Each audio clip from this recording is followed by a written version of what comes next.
Irineu Evangelista de Souza foi o primeiro gigante da indústria brasileira.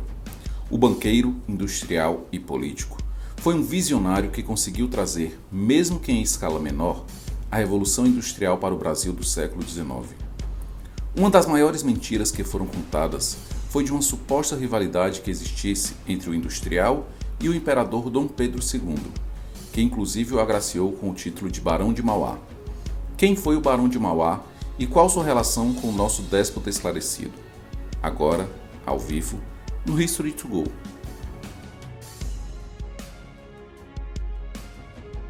O gaúcho nasceu em 1813 e perdeu seu pai ainda na infância.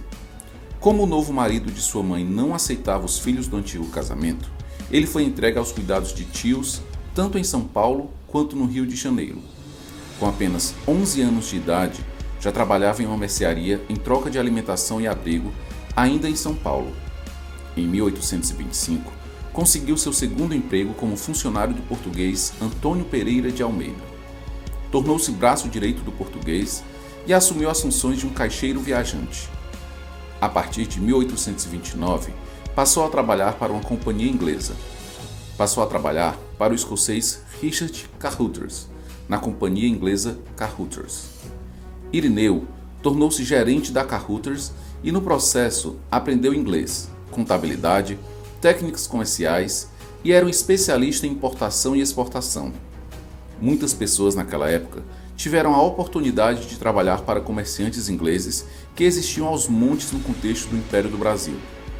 Apenas Irineu Evangelista soube assimilar os conhecimentos e técnicas e replicá-la com sucesso. O gaúcho era tão impressionante na sua habilidade de aprendizado e trabalhou tão duro que Richard decidiu torná-lo seu sócio de 1836 até 1838, com o novo nome de Carruthers e Cia. Em 1839, Carruthers voltaria para o seu país natal e deixaria a empresa inteiramente para o brasileiro. Aqui surgiu o Império de Irineu. Comprou uma chácara no Morro de Santa Teresa, no Rio de Janeiro, onde é conhecido que não era negado asilo a muitos escravizados foragidos. Assim como Dom Pedro II, que tinha abolido todos os seus escravos e era notório abolicionista, Irineu também condenava a mácula da escravidão e apoiava diretamente a luta abolicionista. As ideias inglesas não eram admiradas apenas na esfera mercantil e comercial, mas também no combate aberto contra a aberração que acometia a América por meio do tráfico atlântico. Em 1840, no ano seguinte à aquisição da chácara e de se tornar dono da empresa, partiu em viagem durante um ano para a Inglaterra. A viagem, com absoluta certeza, fortaleceu seus conhecimentos técnicos e empresariais e o preparou para poder dar continuidade às suas várias investidas e frontes que ele assumiria em um país agrário e obsoleto, o Brasil do século XIX. Continuaria investindo na empresa onde era sócio de Carruthers por mais alguns bons anos até 1845.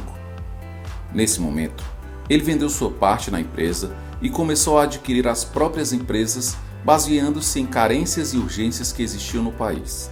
Para começar, mesmo com a gigantesca área litorânea, o país ainda não tinha nenhum sinal de indústria naval. Então, começando a indústria naval brasileira, Irineu Evangelista constrói um estaleiro em Niterói. Seu patrimônio cresce na mesma medida que seu estaleiro tem uma margem gigantesca de lucros e seus próximos empreendimentos virão para modernizar o país. De 1850 a 1851, o Rio de Janeiro não somente passa a ter água encanada, como passa a ter uma companhia responsável pelo gás e pela iluminação. Mas a modernização de Mauá vai além do Rio de Janeiro. Em 1852, seus investimentos constroem a Companhia de Navegação a Vapor do Amazonas, além de uma companhia de transportes fluminense. Mas a sua maior conquista, e aquela que daria o título de barão, ainda estaria por vir. Em 30 de abril de 1854, Irineu Evangelista funda a primeira estrada de ferro do país. Um impulso incomensurável para a economia local, ligando o Porto de Mauá até a Baía de Guanabara. No mesmo dia, Dom Pedro II concederia o título de Barão de Mauá. O imperador era conhecido pela sua enorme cultura e conhecimento. Chegou a conhecer e impressionar o filósofo alemão Nietzsche, com o qual trocou cartas mensalmente, Pedro de Alcântara não hesitou em mostrar sua admiração pela forma como podia, oferecendo um título diante dos enormes esforços do industrial para modernizar o país. E o afeto e a admiração eram recíprocos. Dom Pedro o agraciou com o título de Barão de Mauá e Irineu o agraciou o imperador nas suas próximas estradas de ferro. A atual central do Brasil foi batizada inicialmente como Estrada de Ferro Dom Pedro II. Nada é menos verdade do que uma rivalidade entre os dois. Muito pelo contrário, o respeito e o fascínio de um pelo outro deixou mais do que cartas, mas evidências claras em tentativas abertas de homenagem. Mais do que industrial, era um banqueiro. No final dos anos 50 do século XIX, fundou o Mauá MacGregor e Cia. O Barão de Mauá era imbatível. Não peca quem tem à sua existência a origem da industrialização do país. Suas empresas abasteciam de luz, água e produtos as cidades que tinham seus empreendimentos. As estradas de ferro ligavam as cidades e agilizavam o comércio e a indústria por onde passava. Mais do que isso, ele foi responsável pelos cabos submarinos que ligavam o Brasil à Europa e possibilitaram os telégrafos entre os dois continentes. Naturalmente, um homem tão rico e influente atraiu inimigos e oportunistas.